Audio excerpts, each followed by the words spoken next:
Kenapa Irwandi Yusuf yang jelas-jelasnya adalah itu seorang napi. Kenapa tidak kami sebagai kader PNA, kenapa tidak diajak untuk berdiskusi? Kenapa SK baru ini keluar, sedangkan KSP itu jelas belum kelar?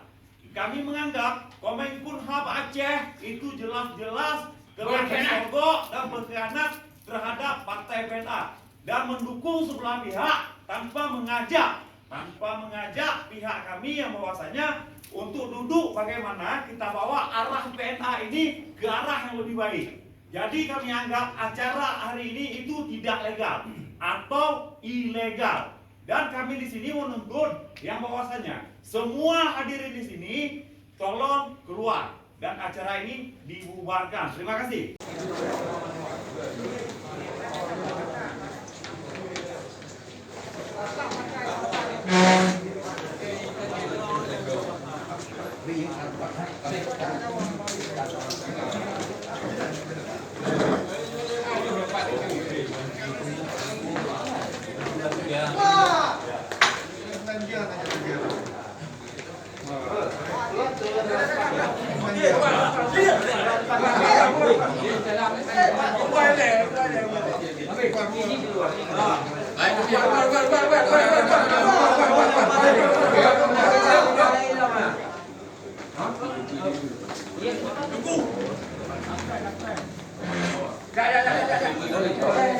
Trên khu vực cho con đường ấy, bấm sắp băng đường, cái đường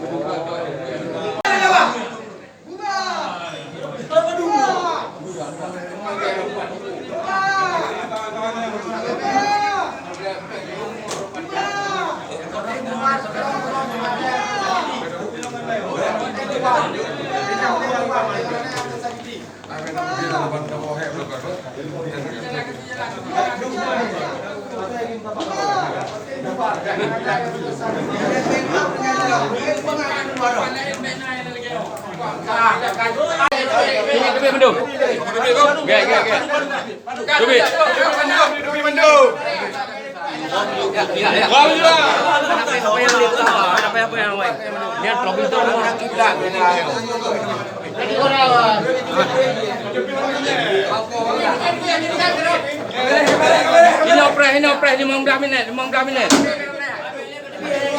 Hei, ini dong.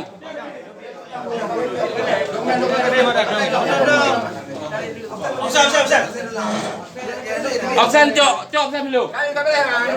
Ini mendu.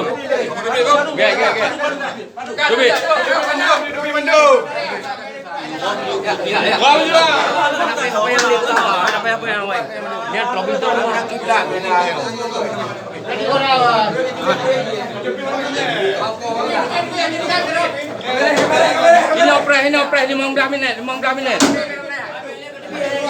Hei, ini dong.